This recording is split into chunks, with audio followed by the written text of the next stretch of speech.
Let me ask you this, and maybe you can mull this over while we're talking, and then towards the end of this, you can perhaps help us out. A little while ago, we got a computer to do all the word processing and such for the magazine, and since one of your roles in life is to name things, we thought it might be appropriate to have our computer named. So rather than put you on the spot, perhaps you could just...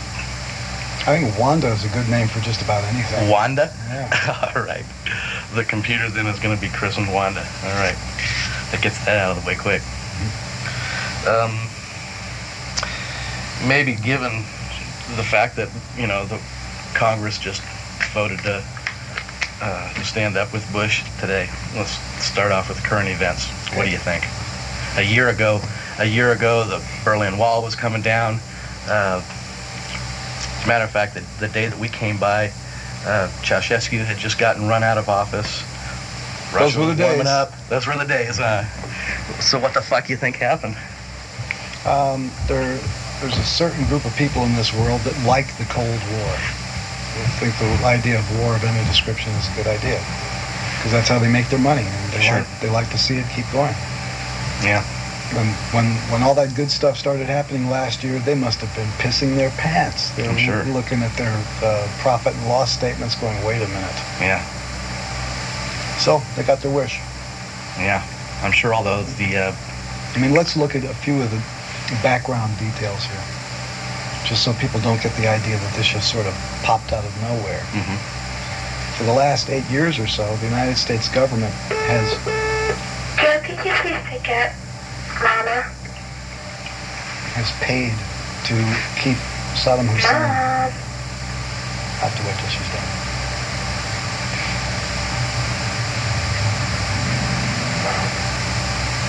Mommy. Is that Diva? Mm-hmm.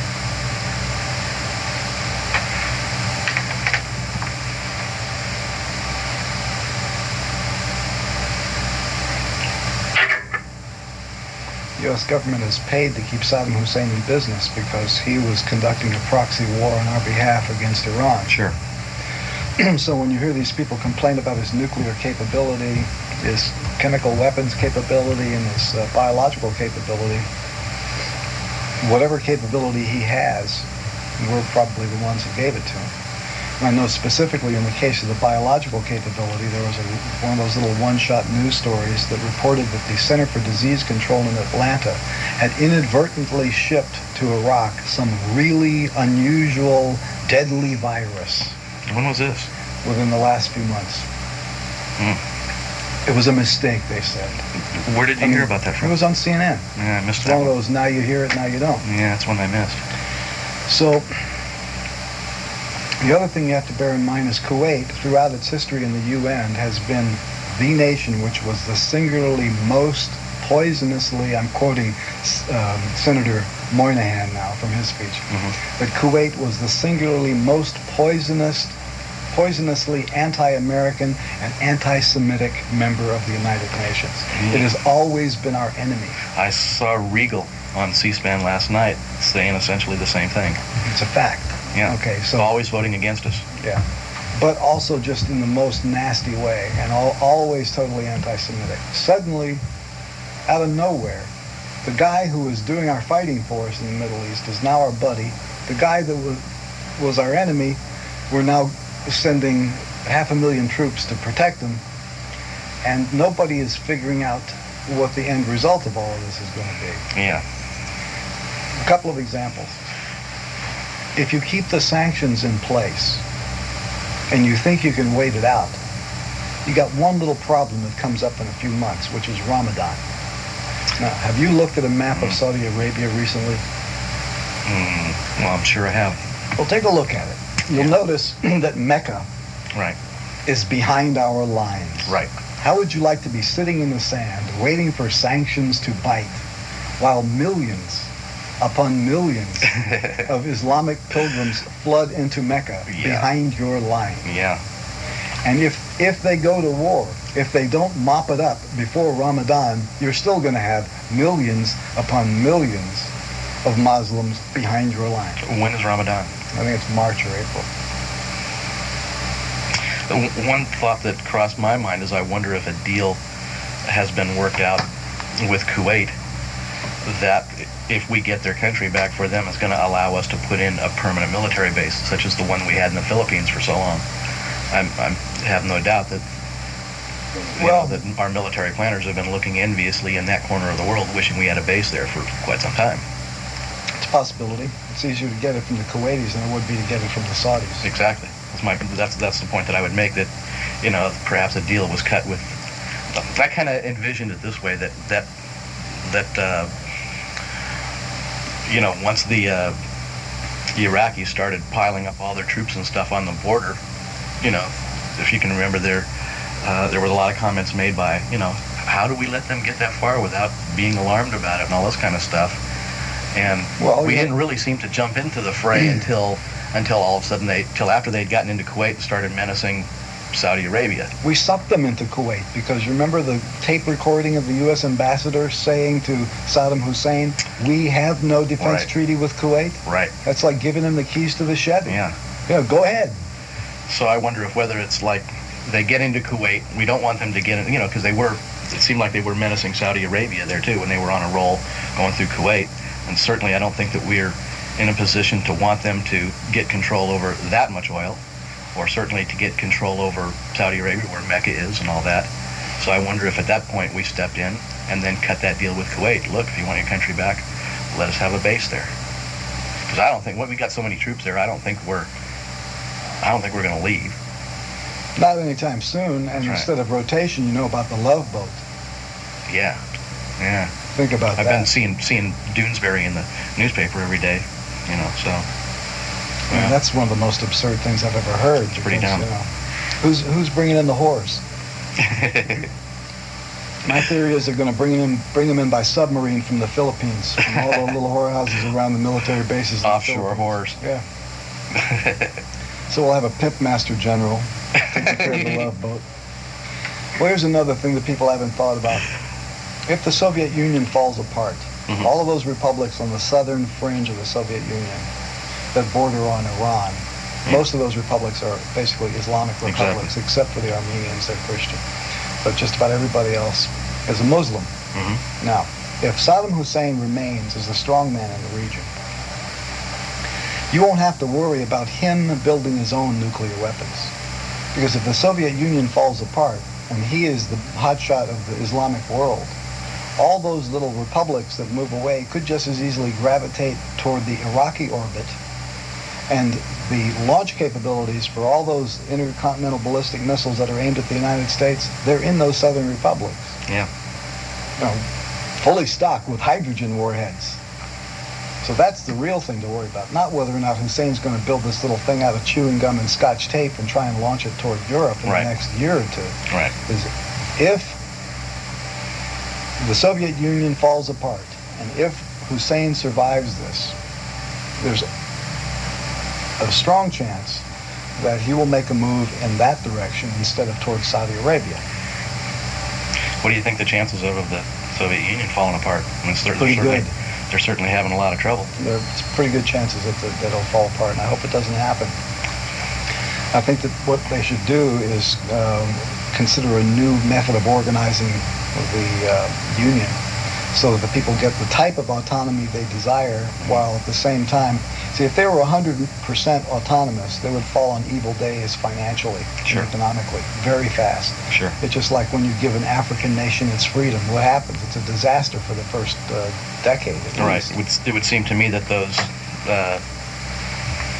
those parts of the Union that have an abundance of natural resources would probably do okay, and those that didn't would starve. That's true. And anybody who offers them aid, and certainly the oil-rich countries are equipped to do that, are going to get their pound of flesh in return. So I'm concerned about that. That's really the only possibility. I don't think that a Russian would launch a nuclear attack against the United States, but a Soviet Muslim might. Yeah. So if Hussein is taken out of the picture, you're still left with Hafez al-Assad and the next Ayatollah. Take your pick. One way or another, there's going to be some Islamic strongman who's going to rise up. And if you look at the statistics, the U.S. population is 250 million. That's approximately 1/5 to 1/6 of the total population of the world. There are over 1 billion Muslims. It's a lot of Muslims. Sure is. Yeah. And I don't think there's too many of them think that Uncle Sam is a nice guy. No. And that's one of the things that struck me as being the biggest liability of getting involved in this thing, is that if we think the Arabs hate us now, they are really going to hate us if we go launching into Iraq. If Hussein shoots at Israel and Israel enters the war, the Egyptians have already said they're going to rethink their involvement in the coalition. Now, let's say you're a U.S. serviceman. Hussein shoots at Israel. Israel shoots back. The Egyptians reconsider their position, and the guy next to you with a rifle is an Egyptian. You're in trouble. It's a fucking mess. It's a fucking mess. Besides, the population explosion in Egypt is unbelievable. Yeah. They add 1 million people every 8 months. Yeah. And I don't think the war's going to stop them from fucking. There's going to be, there's more Muslims than you can shake a stick at. That's right. So I think we have a real failure of foreign policy in this country. Everything is so short-sighted. It's infested with a cultural arrogance against Arabs, blacks, anybody else. I mean, there's total cultural arrogance. Sure. And that doesn't get you anywhere, unless you have some respect for what the other guy is and what he does. Of course. You can't have peace, you can't have anything except war. And it's very arrogant to believe that because you have a technological society, that the machinery that you build that kills people will always be better than the other guy's machinery that kills people. Right. I don't think that's true. High tech isn't necessarily always going to do it. Well, the best example is the war in Afghanistan. Perfect example. Smart weapons are useless against guys hiding in the hills, because smart weapons are looking for tanks and obvious military targets. All you need is a few medium tech or low tech weapons and a good place to hide. And the Afghans really gave those Russians a rough time. They did. They essentially kicked their butts. I mean, the same thing essentially happened with us in Vietnam. Yeah, well, but the same deal. A couple of guys in pajamas walking around in tunnels. That's right. Strike and then disappear. Well, the big difference there is, and it's not just down to weapons, it's down to motivation, because basically we have a mercenary army sitting in the Middle East against people who are fighting for their homeland. Right. Who's got the best motivation? And fighting for Allah. Yeah. Well, and of course, the big reward. And we don't even we don't even really have even a mercenary army. We have an army that's mercenary. Mercenary army. Yeah, an army that's mercenary to the point that they're certainly not mercenary like on some movie that you'd see about mercenaries in Africa. Mercenary to the point that they think they're going to get the GI Bill. Well, when I say mercenary, they're there being financed by people other than the U.S. government. Yeah. It's a bunch of hired guns. Yeah. That is, if the coalition partners actually pay what they said they were going to pay. So far, they haven't. So that means you're going to pay, I'm going to pay. For what? Keep the price of oil up. Well, see, the war ain't going to bring the price of oil down, that's for sure. Right. As soon as they start shooting, you're looking at minimum $50 a barrel oil. Right. That versus a recession in this country, it's even going to raise the cost of CDs. Anything made out of plastic. Yeah. So what do you think of Gorbachev and his here's a man who's in trouble. Yeah. He's in trouble, but I can also see it from his point of view. One of the things that he's burdened with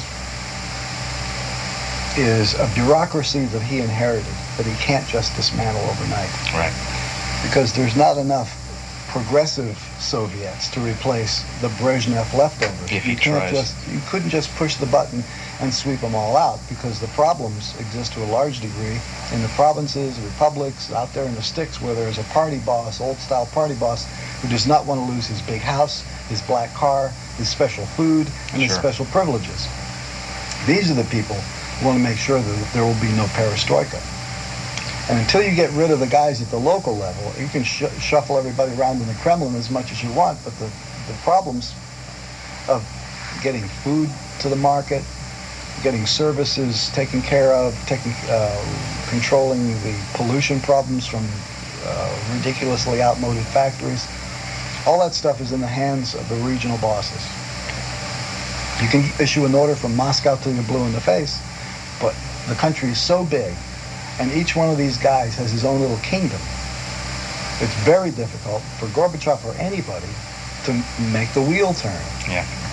And if the Baltic states succeed in breaking away, there's no way you're going to be able to keep all the rest of them glued to the Soviet Union. Do you think they'll break away?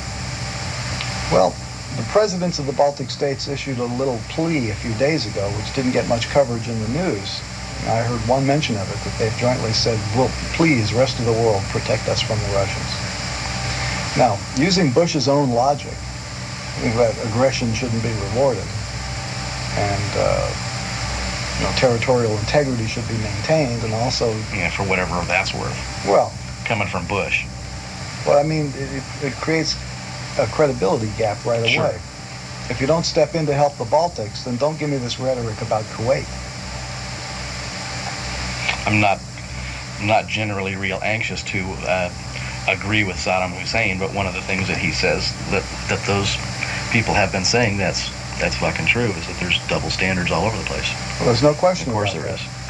And one of the things that's been pissing me off recently is every time they talk about Israel, they say it's the only democracy in the region. It is not a No, democracy. it's not. That's true. It's not It's a a democracy. theocracy. Yes, it is. It's just as much a theocracy as Iran or Saudi Arabia. It's government and controlled by religion. That's right.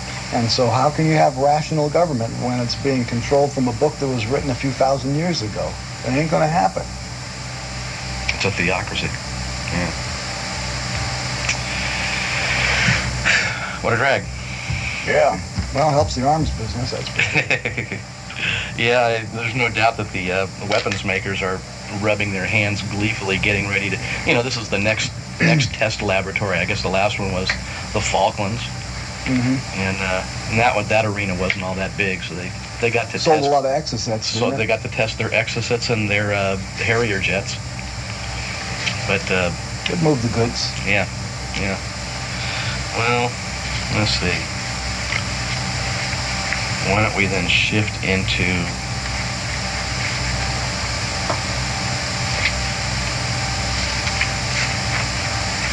So Frank, did you have a good birthday?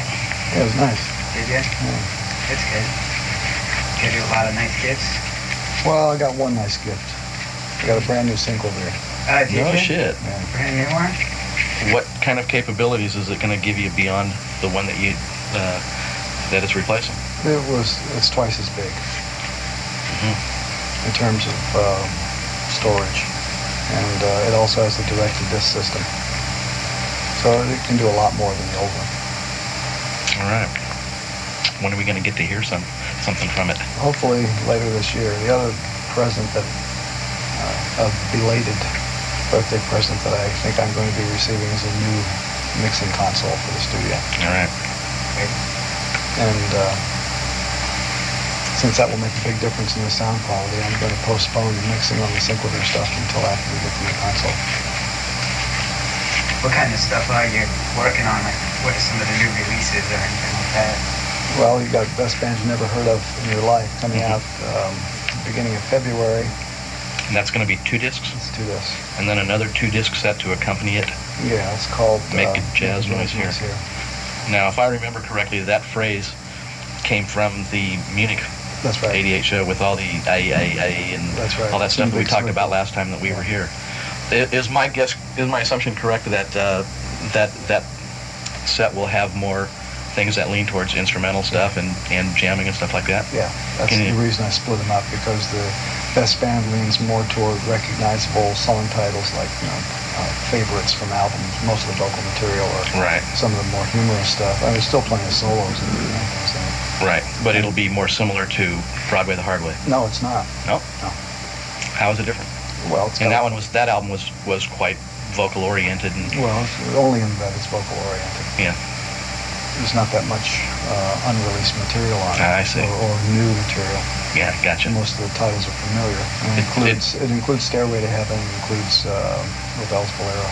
Oh, great. All right. Listening to that, I lost another question. I guess too that splitting those I mean, I guess you'd originally had considered putting the entire thing out as a 4 CD I package. thought that it would be too expensive, and also Hard to rack. Well, I mean, we've put out multiple sets before, but the other logic there is that there are some people who don't like instrumental music, and some people who don't like some of the weird types of things that are in Make a Jazz Noise here. And I separated that from the more entertaining type of That makes sense. Can you give us more details about what might be included in Make a Jazz Noise here? Well, you start naming titles, and I'll tell you whether it's in there. Desiccated? Yes. It's now called When Yuppies Go to Hell. It's called what? When Yuppies Go to Hell. When Yuppies Go to Hell. I would imagine stuff like King Kong and Pound for a Brown. There's no Pound, but there is King Kong. How about Going to Hell? That's in When Yuppies Go to Hell. It's all inclusive in that. Gotcha. So that's been sort of the retitle, Going to Hell, and added with the thematic material from Desiccated. Gotcha. Okay. So that's gone through a bit of evolution since the last time we talked with you. Yeah. What about some of the other things? There's the lost episodes. It's done. First volume of it is done, except all I have to do now is put together a timing sheet for it and get a cover made for it. That's going to be a single CD, and I'll see how it sells, and if it moves, then I'll probably put out another volume. And then you had done an interview sometime last year with International CD newsletter, in which you mentioned the title escapes me now, but an album that you were thinking about doing from the London show, the same show in which some video stuff appeared on Uncle Meat, and with the play. Oh, yeah, I put it all together, but I don't know whether I want to release that. What would I call that thing? Yeah. Ahead of their time. Ahead of their time. Thank you. Yeah, it's done. It's like the complete 1968 Festival Hall show. There you go. Yeah. I'm not sure I want to release it. What's your hesitation? Because of the lawsuit with the Mothers of Invention, which is all settled right now, but I'm not sure I want to spend my life trying to make those guys any more famous than they already are. Oh boy. I can hear the reaction from the people who are going to read this, which is going to say, well, wow, should we suffer because of that? We want to hear this stuff. It's fabulous. Wait a minute, I was the one who had to pay the legal fees. Well, of course. To fight that thing. I mean, the other way to look at it is, wait a minute, he's a human being. He has emotions just like us. He gets pissed off. Well, that's nice to have that said in a nice, direct way like that. I'm sure people are going to be able to read that and relate to that. That's cool. Can you tell us what happened with that, or would you rather not? I'd rather not. I mean, I just think that it was such a stupid thing to begin with, and even though it's all over, and as far as I'm concerned, there are plenty of hard feelings on my side. I got a Christmas card from Jimmy Carl Black saying, we'll always be friends, and all this kind of stuff. And I'm going, what the fuck is this? And I got a phone call from Ray Collins wanting to come over and visit me, and I said, well, wait a minute, why should I spend any time talking with you? You sued me. Right, yeah, it doesn't make you good friends. One of our readers ran into him. He was doing a concert with, his grandmother's gig. Let's see if I can find this here. And, boy, I hate to paraphrase when I know it's in here somewhere. And I can just read it. Well, rather than just using up this time searching through this magazine. And I think I'll just attempt to paraphrase it. But basically, the reader said that Jimmy Carl Black wasn't really too anxious to talk about it, but had expressed something along the lines of, I think he's a fabulous guy and a great composer and beautiful music, and, I guess he hoped that there wasn't too much hard feelings and stuff like that. Well, too bad. Why should I have any good feelings at all toward people who were involved in such a travesty of justice? Yeah. Have you gotten a distribution deal in the U.S. for your Yeah. CDs? Yeah, we're going to be distributed through Capitol. So it's going to be the same kind of format that, say, the Baby Snakes CD was done, where it's Barking Pumpkin label, distributed through Capitol.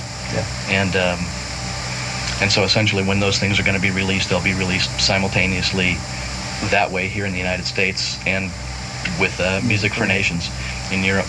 Yeah. Some of the Eastern Europeans that we've managed to contact have expressed a little bit of concern about there being a little bit of a lack of them being able to get things on vinyl, because they don't have much access to CD technology.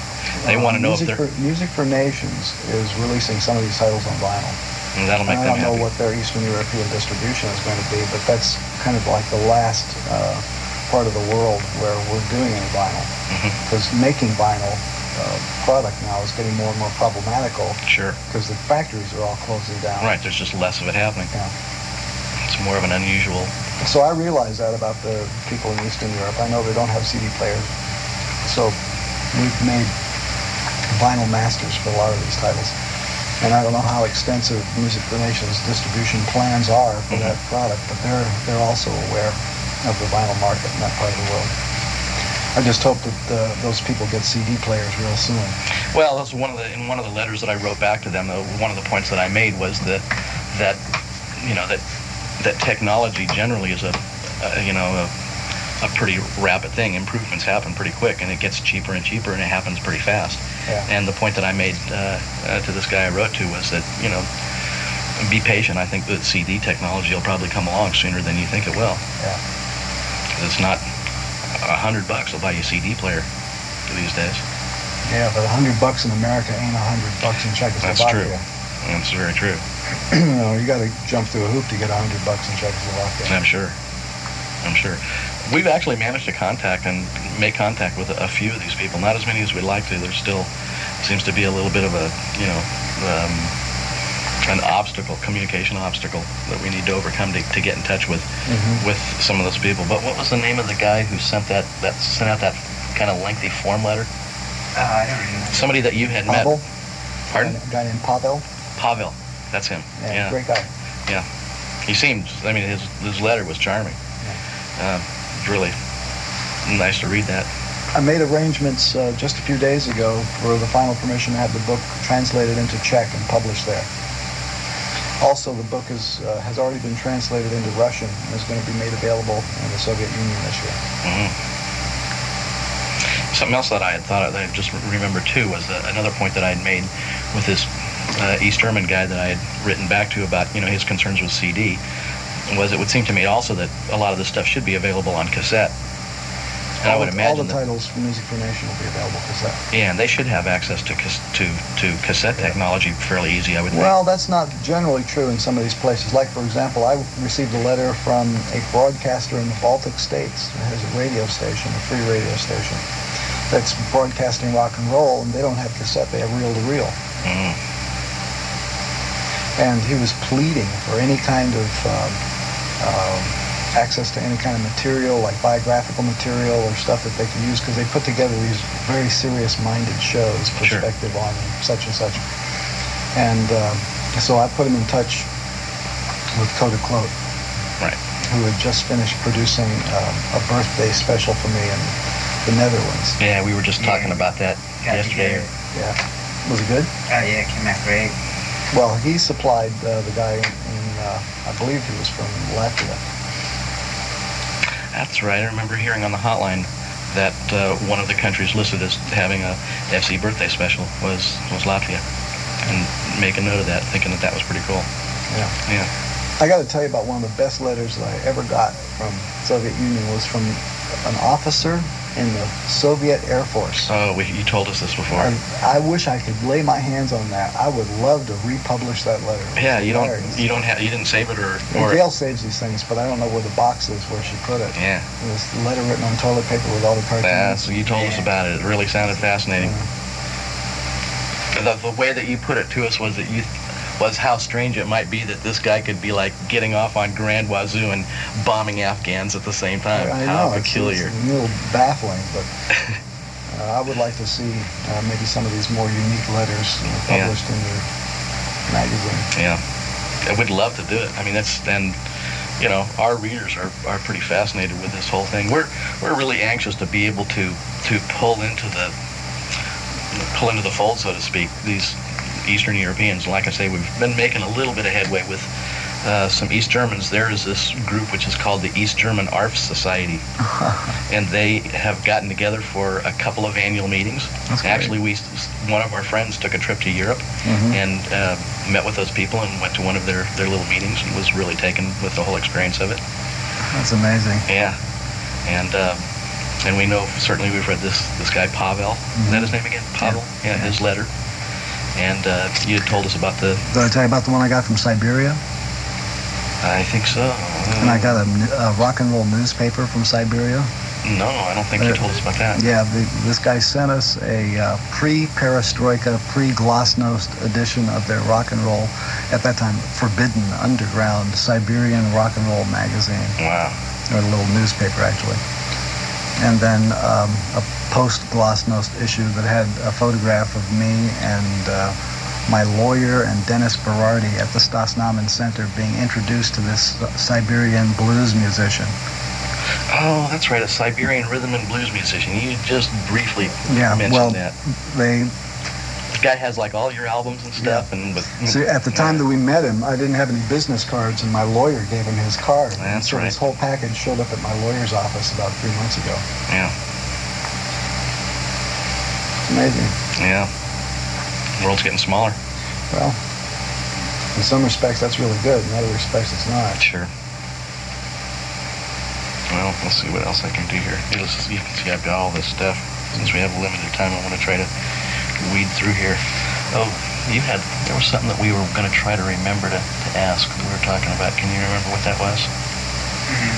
Put us both on the spot here, and we're both caving in. Well, Frank, what have you thought about the magazine we've done so far? Yeah, have you had a chance to check us out? Because we haven't had any feedback, but we figured that was better news than we were doing something wrong. No, I like it. From you I right think away. it's really very nice. By the way, I spoke with Larry Booth on the phone. Yeah, long lost Larry. Ago. Yeah, well, he is kind of lost. He is broke, is living in a tool shed behind this Armenian's place in Alaska, and he's just trying to get his life put back together. And I told him to try and get in touch with Eric.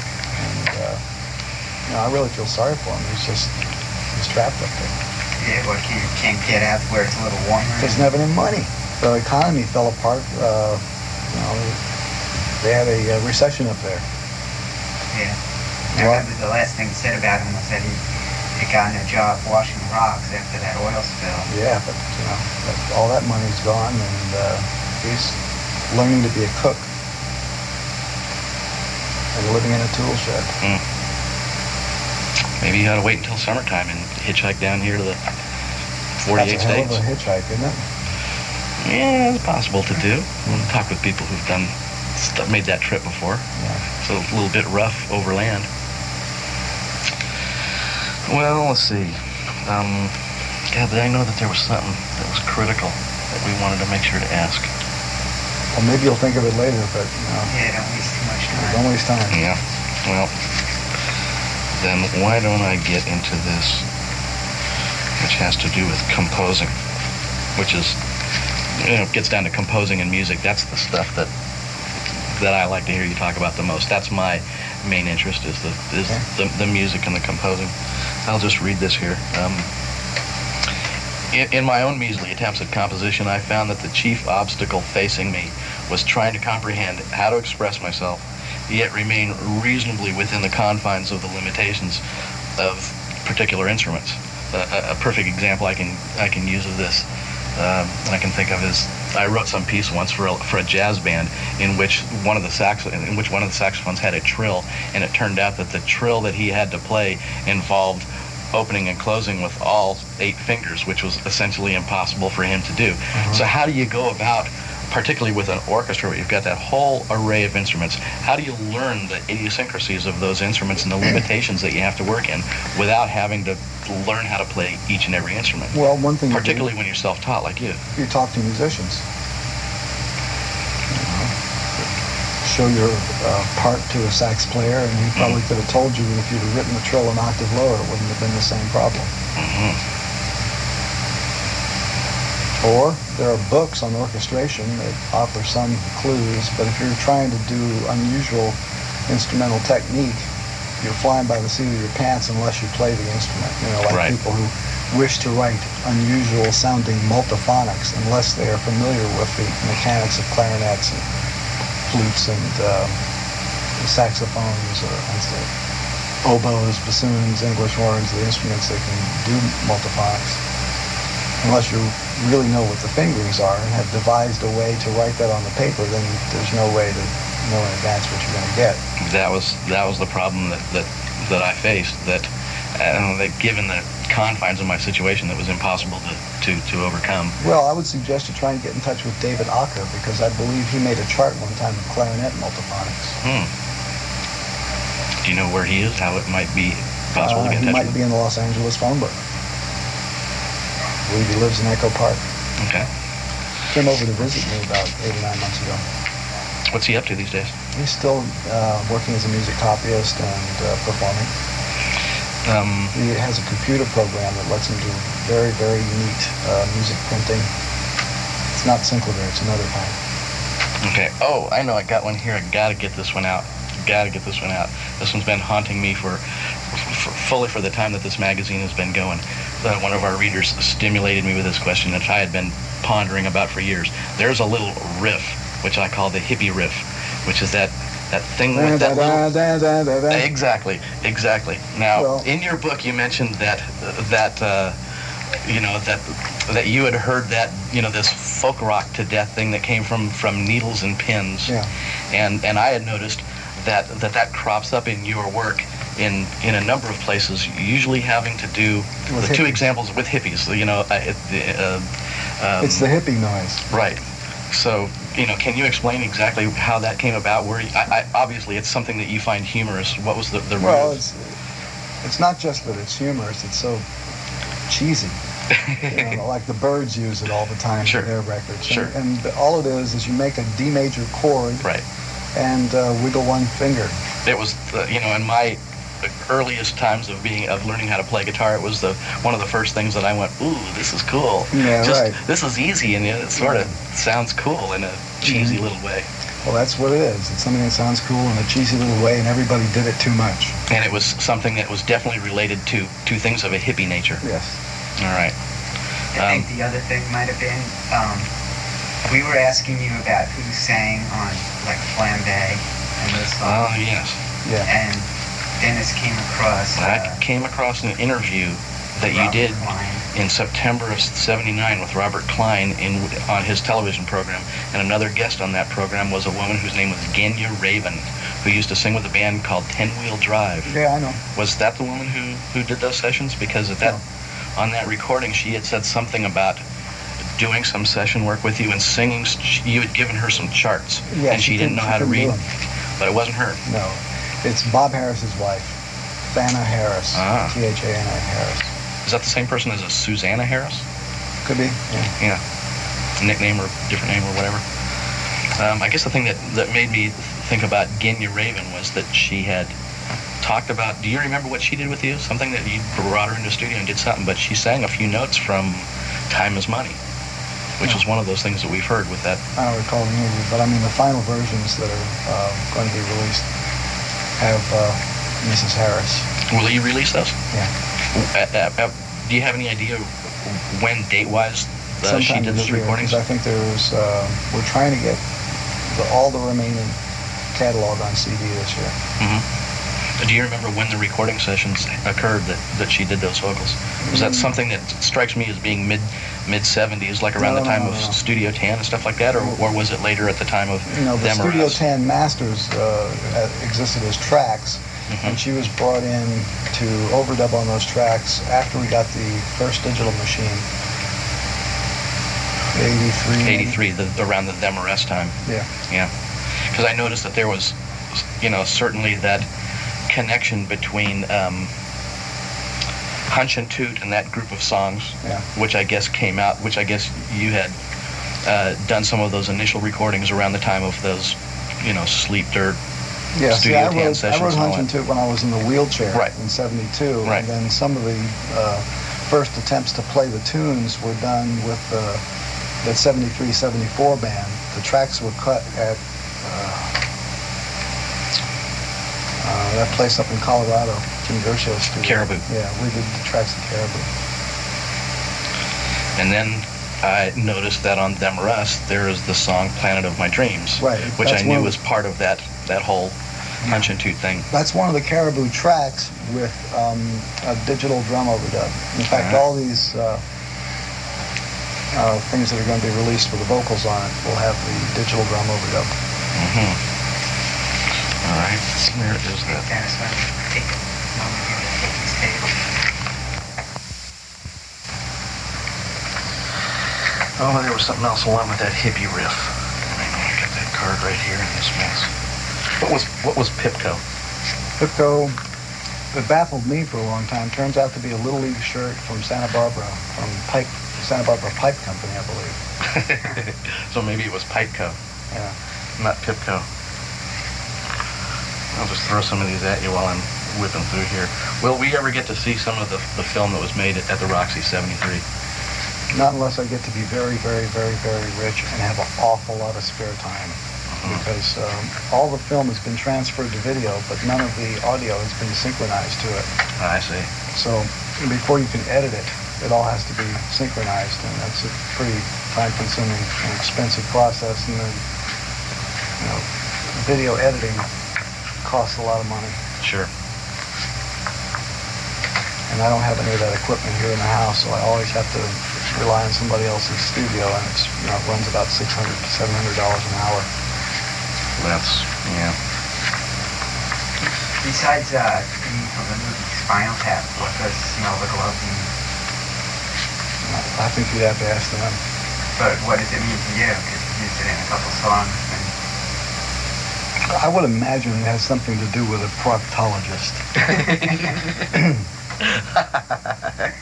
Because you had that whole 84 tour where you had the open mitts and smelling the glove.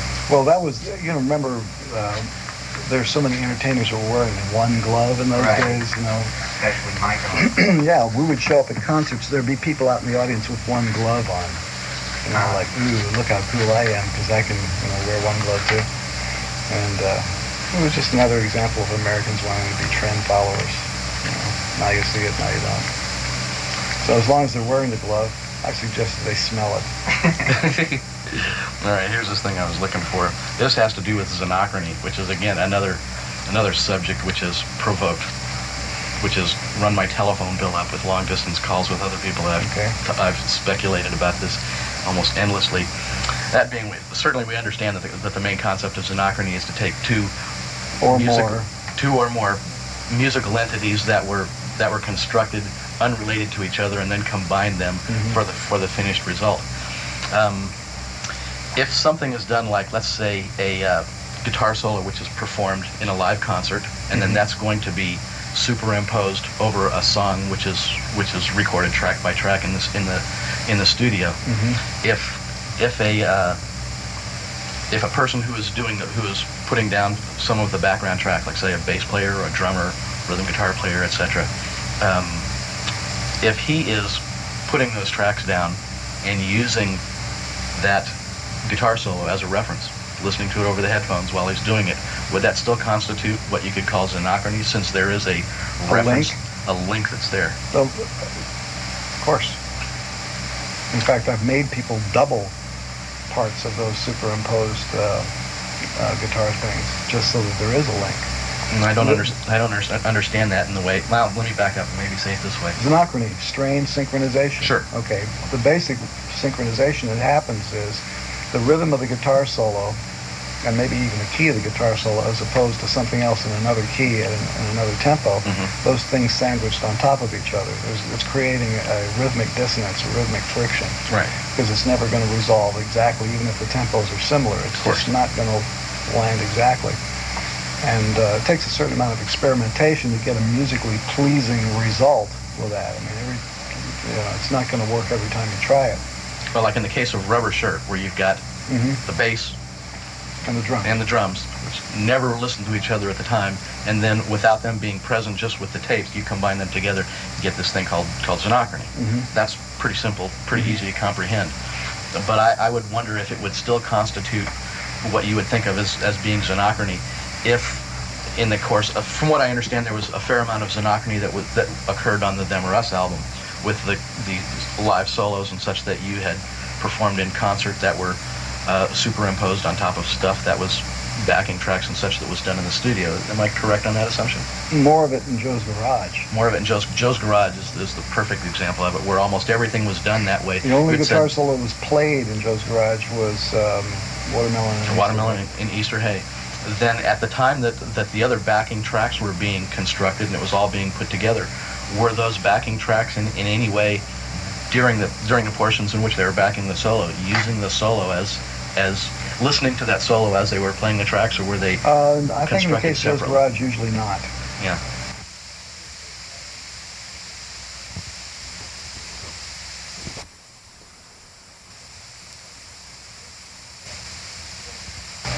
Because, I mean, it would strike me as being something that's sort of like semi-xenochrony, since you could say that there is a link there, or there is a reference that the person could be listening to that solo and using what he hears in some way to have an effect on what he's playing. Let's suppose the drums are already laid down and they're locked into one tempo. Right. And there's no reference there. And then the guitar solo is coming from tape, but then you add the bass to it later, and the bass gets to split the difference between the two time domains. Gotcha. What's wrong with that? Nothing wrong with it. I guess it's just speculations on our part of whether something like that. Whether it's pure. That's right. Whether it's real xenochrony or semi-xenochrony. You guys are in the. This is the kind of you're stuff into smell the glove land. I mean, basically, what you're looking for is a musical result that works. Right. So. Well, our speculations. There's nothing pure about me and the tools that I use. I mean, I'm the guy that sticks Louie in every 15 minutes and gives you the hippie noise whenever it's appropriate. Well, the things that you do provoke responses from us that range from these heavy-duty metaphysical intellectual discussions about what xenochrony are that run my phone bill up into the heavens to smell the glove. I mean, it runs the gamut. Well, that's good, because there's a gamut in the music. Yeah. Excuse me, I'll be right back.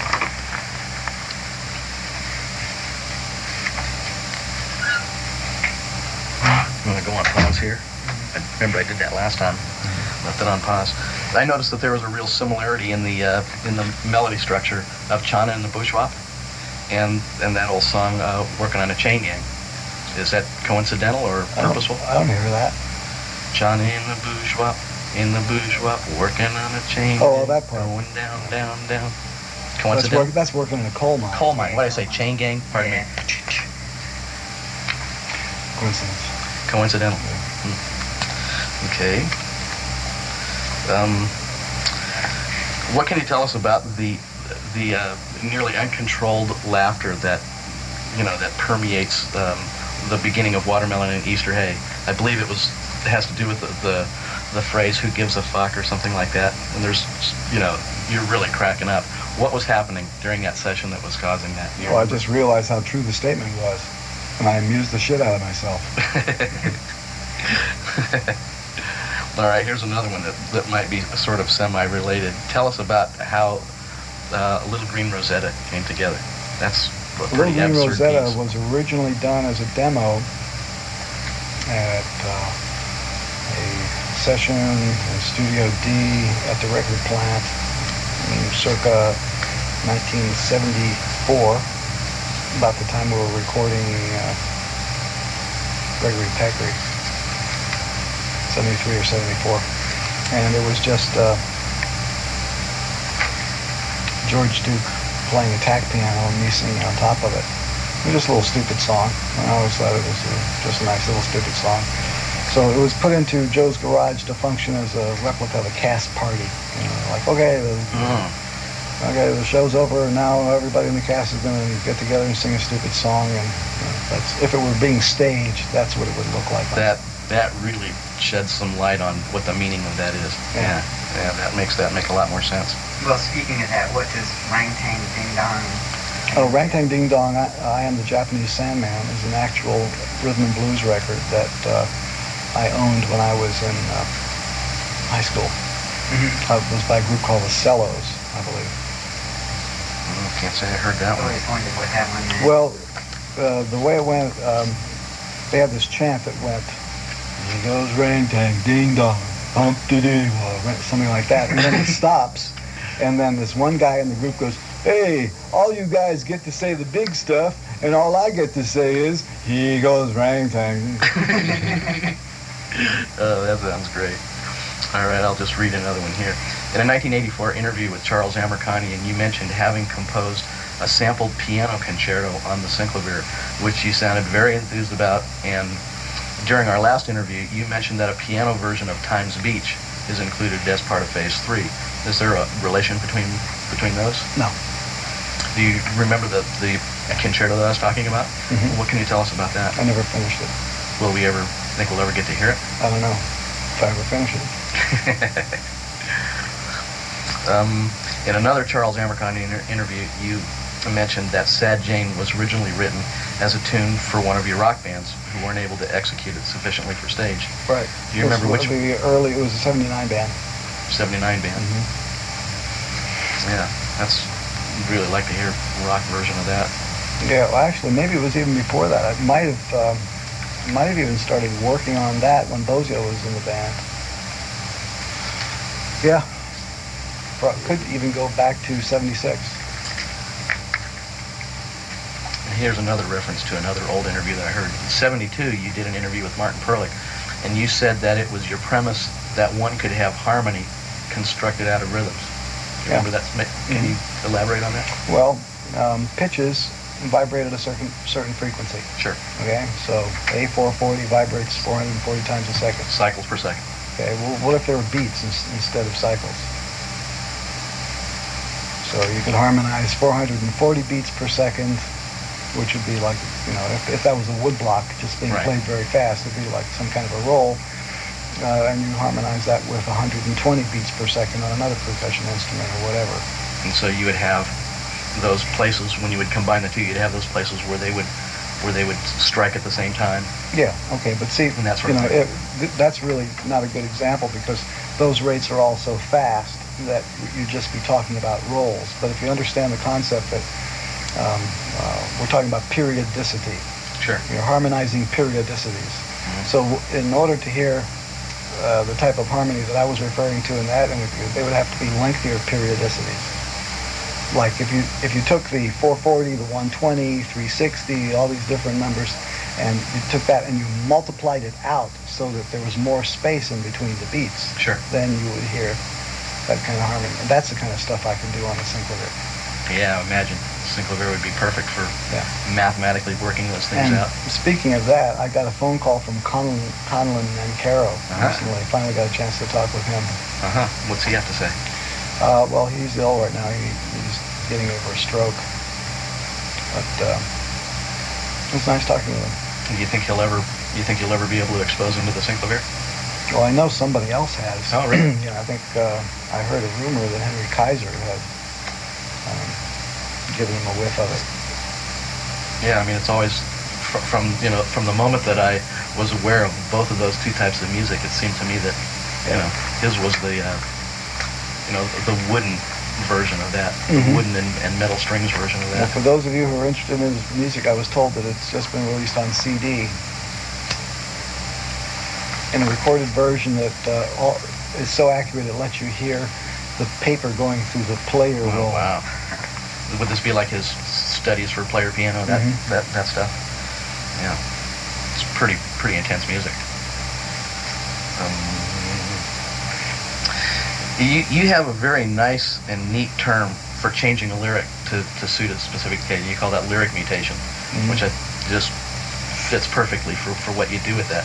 You have this other little musical thing that you do, which is to lift motifs from various places, such as Louie Louie or Carmen or Mhm. Lohengrin or Mhm. My Sharona, and working them into things. Do you have any sort of a term, the way that you call that other thing, lyric mutation? Do you have a term that you use to I call don't that think so. anything? I don't think Because every time I talk to somebody about that or write something about that or something like that, I have to go into this fairly lengthy thing about what it is that's happening rather than just saying something Let's cute. call it audio junk sculpture. Audio junk sculpture. I guess one of the things that I had thought of was motif transplant. That works fairly well, I suppose. Oh, sure. Okay. Well, I mean, since you're a writer, you can call it whatever you want. I had just wondered whether or not just you in working mode had a quick phrase for doing that. When I'm putting the stuff together, I don't usually talk to the musicians in composer terms. I don't need to talk to them telling them mechanical terms of how and why things are done. I just cut right to the heart of it. Right here, play My Sharona. Right. You don't have to know why. What is it about that song? Is it just a smell the glove kind of song? It is a smell the glove kind of song, and also while we were recording Joe's Garage, they were upstairs in the little studio at Village recording My Sharona. Oh, so that kind of has some historical Yeah. meaning there. That's just like when we were shooting 200 Motels, and the soundstage next to us, they were making Fiddler on the Roof. So did that have any influence upon the making of 200 Motels? And if so, can you give us an example of it? Yes. Theodore Bickel, who played Rance Mohammed in 200 Motels, had played in Fiddler on the Roof on Broadway a number of times. And it seemed that every day when he would come to work, he wished that he was in the other soundstage instead of ours. Speaking of 200 Motels, one of the parts in that movie that just really gets me off was this one sort of candid shot during one of the places where you're making the orchestra do some stuff that, let's just call it unconventional, and there's this one stodgy old kind of bald-headed fiddle player who's just suffering internally through this stuff. I was really taken with that particular part of the movie, and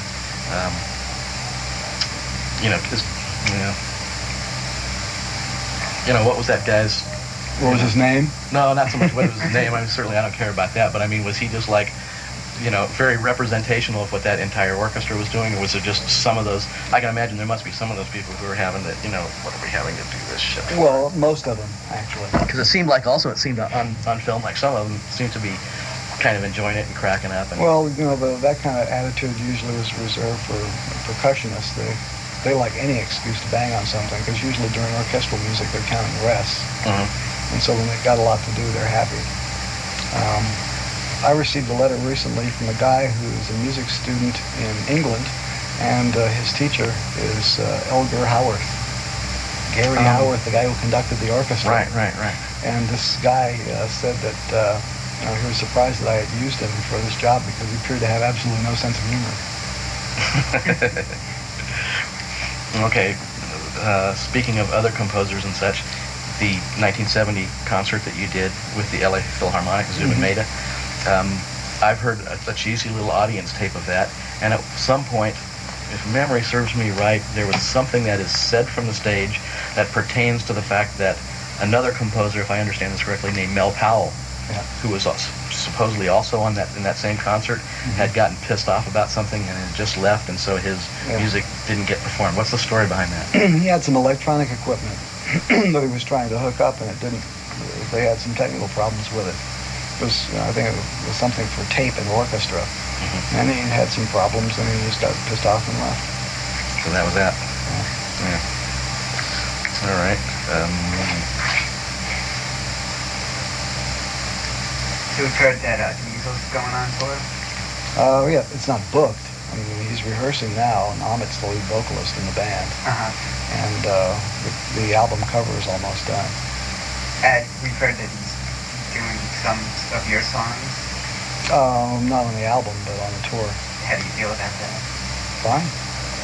Think it's a good idea? Or? Well, you had mentioned you had seemingly been a little, you didn't think it was a good idea for him to do my guitar. I didn't think that was a good idea, but playing G-Spot Tornado is. Oh, no shit. Weasel's playing that. Yep. Oh, I'd spoken with Mike about this, and he's really pretty enthused. And yeah, it's a fabulous band. It tells me that hard shit. And also, this lyric that I had written in Helsinki in '88 called Dragon Master. Yes. Right. They're doing that. So I still haven't heard it. I still don't know what they've done with it, but in '88, had you just written a lyric, or had you actually written some music to go along with it? I concocted this stupid little thrash metal riff that we rehearsed when we got to the gig in Stockholm. Right. But there was not even a rehearsal tape of it.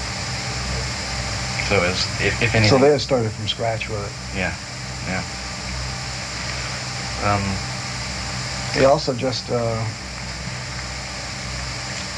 they just did "Staying Alive" That's right. Mike had told me about that too. with Donny Osmond doing the lead vocal. Donny Osmond. Oh, who was it that he had told me? Somebody else cut a lead Yeah, vocal on that. originally it was Ozzy Osbourne. Ozzy. And his record company refused to have it released, and that fucked up the release of Dweezil's album. It could have been out 4 months ago. He had a contract with another company, and when Ozzy's record company refused to allow his voice to be on that cut, the record company that was negotiating for Dweezil's album dropped it. God, So- this sort of sounds reminiscent of the L. Shankar Van Morrison deal, Yeah. doesn't it? Yeah, it does. But anyway, we got Donnie to do it. Sounds good, and it's coming out on our label.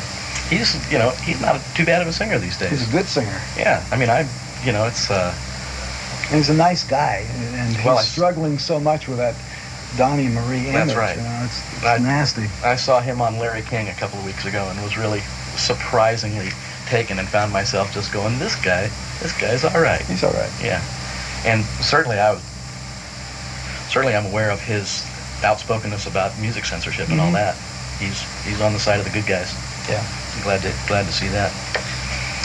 What can you tell us about the process of composing the soundtrack to Outrage at Valdez? Did you have video stuff that you were able to use as a reference for Well, that was the in composing its of own it? way a little disaster because they came to me at the last minute, Mhm. and they hadn't really completed putting the show together, so I started working on some of the music without having any pictorial material. I knew kind of what the scenes were going to be. Yeah.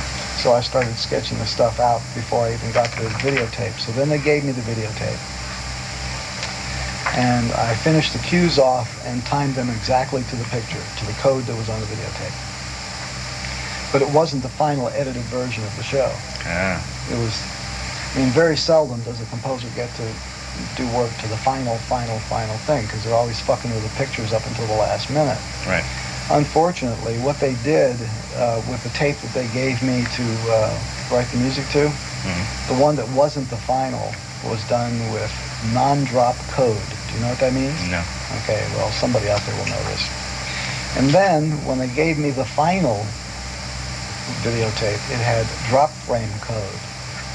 These two codes are different. That meant that every one of the cues that I had written for this whole show had to be changed in order to fit the picture. And I had to do it. I had to change all the cues and mix it all in 2 days because I was getting on a plane for Russia, and they had Right. to give the thing to Turner in a hurry. Mm. And that was 2 of the worst days of my life. It was so fucking painful that at the end of it, I was so exhausted I couldn't take the flight. I just crashed for a day, and then got on the plane to Russia. And so I missed 1 day's worth of appointments over there. But there was nothing that could be done. It was just an emergency job, and Right. One of those things. yeah, that's why I don't like doing those kinds of things, Right. because I don't like to treat my body that way. How satisfied were you with the ultimate result? Well, I know it could have been better. I mean, I don't like to have to do anything under duress. Sure. I'm sure it could have been 100 times better. But your fans loved it. Yeah, that's Yeah. good. Well, they should have heard the way it was supposed to be. We heard on Co's special that you gave them just the music for it, and it was nice to hear it without all The the talking. narration, what it, more or less should have sounded like. But, being with what you just said, it's too bad. Yeah, it's still nowhere near what it should have been. Right. In '83, I saw the concert in San Francisco in which you conducted some music by Edgar Varese.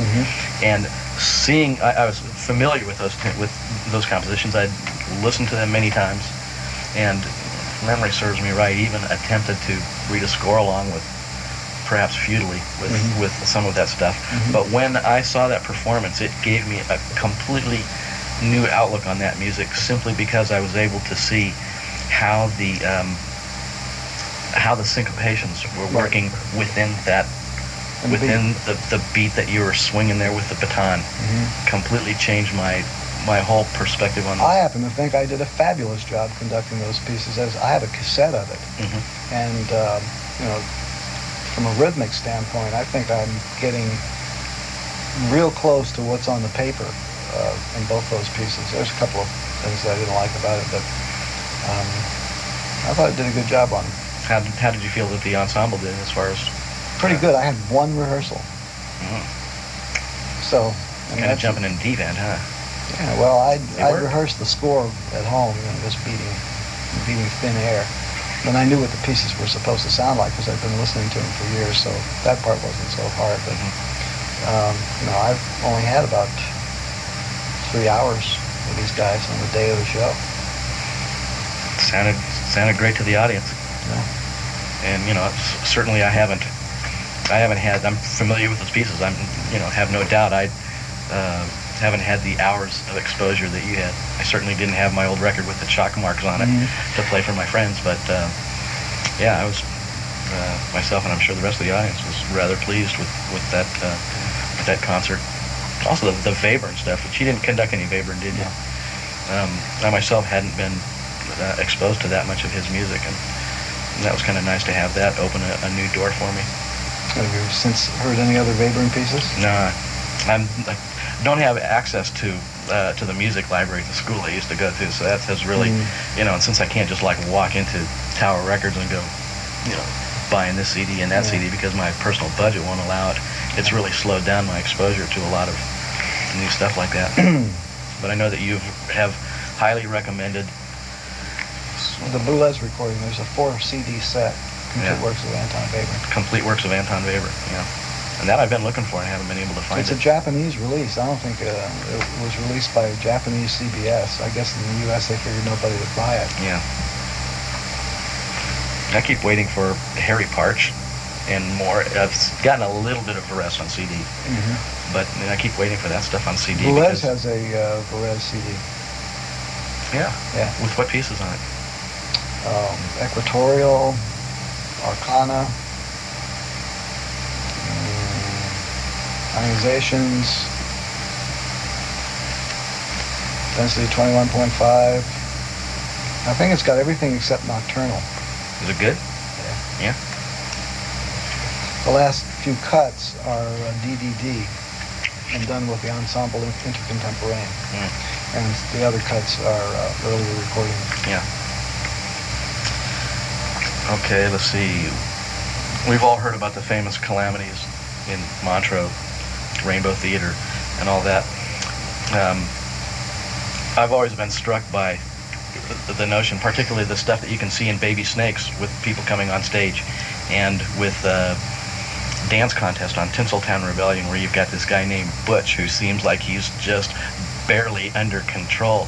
And I've always wondered whether or not the risk of bringing people on stage to do those things has ever led to any calamities, that resulted from that. Have you ever had any problems with that? Not from that, because usually I'll only do it in a place where I think it can be controlled, like at the Palladium.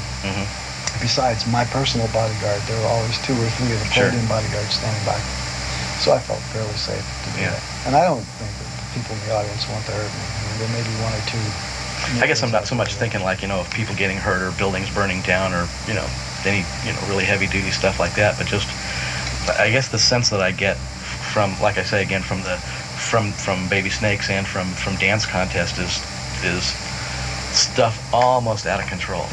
It is almost out of control because nobody knows what's going to happen. Exactly. I'm making it up as I go along. So I think that the people from the audience who come up there, they want that. I mean, I don't think they want to come on stage and know that I've planned something for them, because then they would feel like a victim. Sure. If they come up there and I'll just cook something up on the spot, I'm going to invent it based on what I think they can handle. Yeah. And if I guess wrong, then it's my fault. But usually I think I guess. Oh, I think it's pretty well. In a way, I think it's some of the best stuff that you do, because it's. Well, it's not music, but it's entertainment. No, it's entertainment. It's art. No doubt about that. It's performance art. It's early performance there you art. go. That's for sure. But the thing that I like about it is the recklessness and the fact that people go along with it. Yeah, and that you just don't know what in the fuck is going to happen, and I like that. It's dangerous. Yeah. And I think it's a wonderful. Do not thing. try this at home. Don't try this at home. All right, we can tell you're fading here, so we'll just maybe a couple more. You have any memories of the 76 concert in Yugoslavia? I'm not even going to attempt to pronounce the name of the city. In Ljubljana? Yes. Yeah. Prior to the concert, as we got to the hall, two things were happening. One, in the adjoining room, there was a ping pong championship between a team from Taiwan, I believe it was, and the Yugoslavians. And we wanted to do a sound check, and we were told by these uniformed officers that we couldn't make any noise because it would disturb the ping pong. And some kids had come to the, it was in an ice skating rink. Our side of the hall was covered with ice, and the ping pong guys were next door in the place it wasn't. And some kids had got there early, and I guess one of them was drunk, and he had passed out on the ice, and his face was frozen to the ice. And one of these soldiers, with a big red star on his hat, just came along and kicked him. Got up, ripped a little skin off his face. Yeah, peculiar. How did that?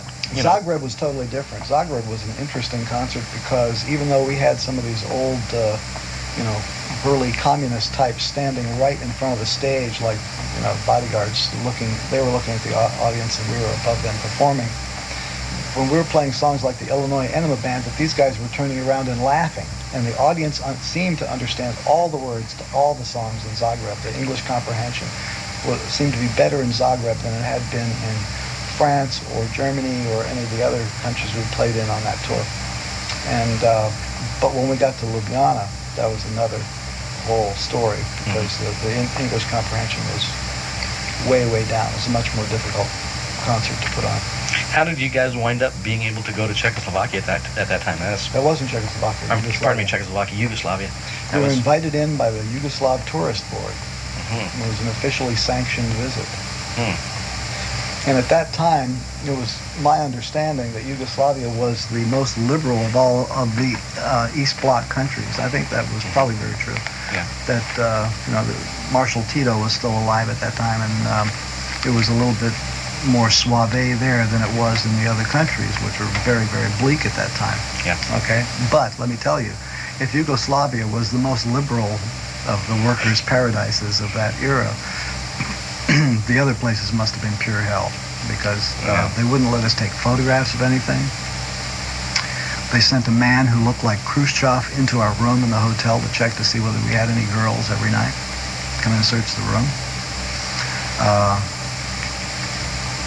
Once we left Zagreb, we were traveling on a bus. Once we left Zagreb and passed the city limits and started driving toward Ljubljana, as soon as we crossed the city line, it was like going back 200 or 300 years in history. The countryside was so primitive. And we passed this husband and wife team on the way. They were working in the field. The woman's all wearing, big fat woman wearing black. Everything's black. And she is the donkey. And she is pulling a cart with big wooden wheels filled with twigs.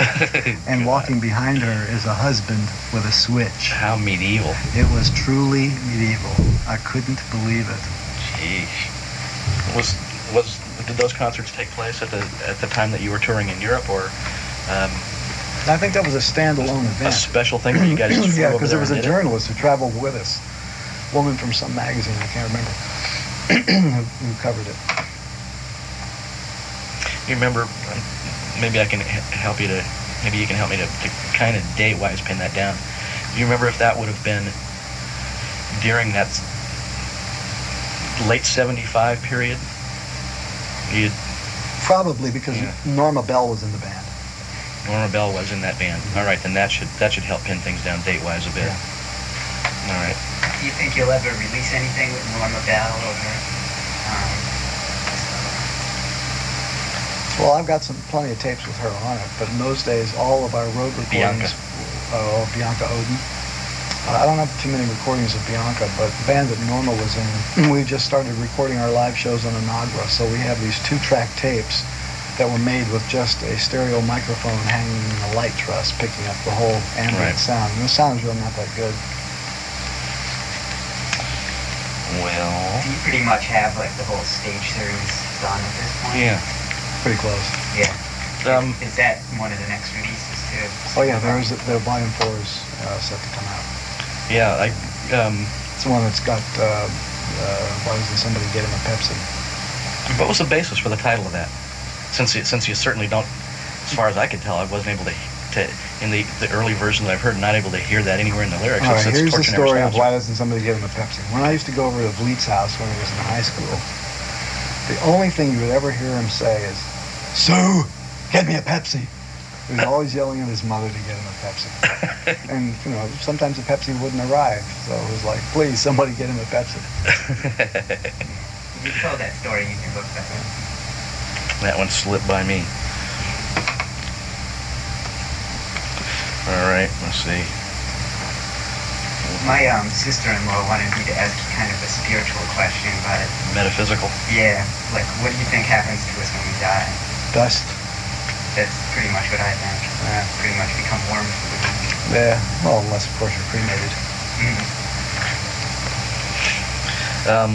But I will say that, and this doesn't put you into the realm of metaphysics, you know, something animates you while you are alive, and there's an electrochemical process that animates this bag of shit that everybody has to drag around, okay? So it is not impossible that at the point where the electrochemical process that's motivating the bag of shit ceases to be strong enough to make the bag of shit move around, that energy may be exchanged and may dissipate and have an existence of its own without the bag of shit. And but I wouldn't want to extrapolate that into the world of ghosts and goblins. Right. I mean, it's hard to say. Well, I just don't think that I believe that those energies and processes exist. I just don't think that they've been adequately described or adequately named yet, you know, because people are too willing to make it all into something that supports the religious theory of one flavor or another.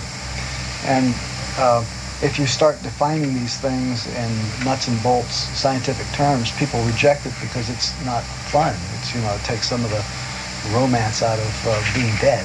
Right. Because of people's desires to have eternal life and extend their influence beyond the grave and, you know, all that Houdini type stuff. Right. But basically, I think you're dead, you're dead. Comes with the territory. There's a number of phrases here which you have jokingly or perhaps or otherwise used at various times that have cropped up in your music, and I wonder if there's any particular significance to these. How about, we'll start with, "Good God, feet on fire, ain't it funky now?" Well, haven't you ever heard that kind of stuff in a James Brown record? Sure. Okay. Well, don't you think it's absolutely absurd if any white person says it? Yes, it is. All right. I want to hear Caravan with the drum solo. One of the earliest gigs that we played as Mothers of Invention with that very first band that recorded Freak Out was in a bar in El Monte. And this drunken dipshit in the audience, that's all he wanted to hear was the song Caravan with a drum solo. You're sort of perhaps the predecessor to the guy in Finland He wants to hear Whippin' Post. who wants to hear Whippin' Post. Whippin' Post! Okay, how about One More Time for the World? Where the fuck did that come from? That was something that Bozio used to say. And when he was trying to approach him. Mm-hmm. I think this was around circa 1980 or so.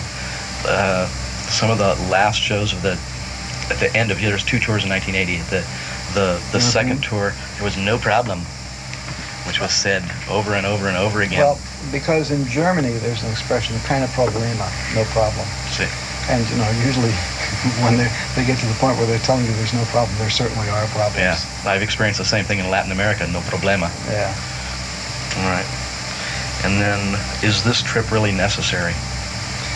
That is something that they used to have on posters during World War II when they were rationing. Mm-hmm. You know, Sure. urging people to save tires and gasoline. Right. And then, and certainly used in the context in which you have it on the record cover graphics for Ancient Armaments. It takes on a whole new meaning. Yeah. Yeah. How about why don't we sharpen it then? We used to have a carpenter that worked around here who was, he talked to himself. and he would argue with himself. And we'd see him out in the yard, and he'd be saying things like, "Where's that screwdriver? Screwdriver don't work. Why don't you sharpen it, Dan?" And he also used to hit his thumb every once in a while and scream, "Mother, Mary, and Joseph." So that's the origin of that one.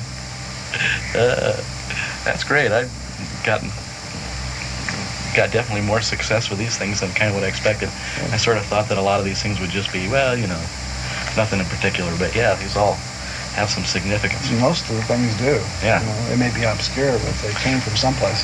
Well, that's the thing. I mean, that in a lot of cases, something that gets said,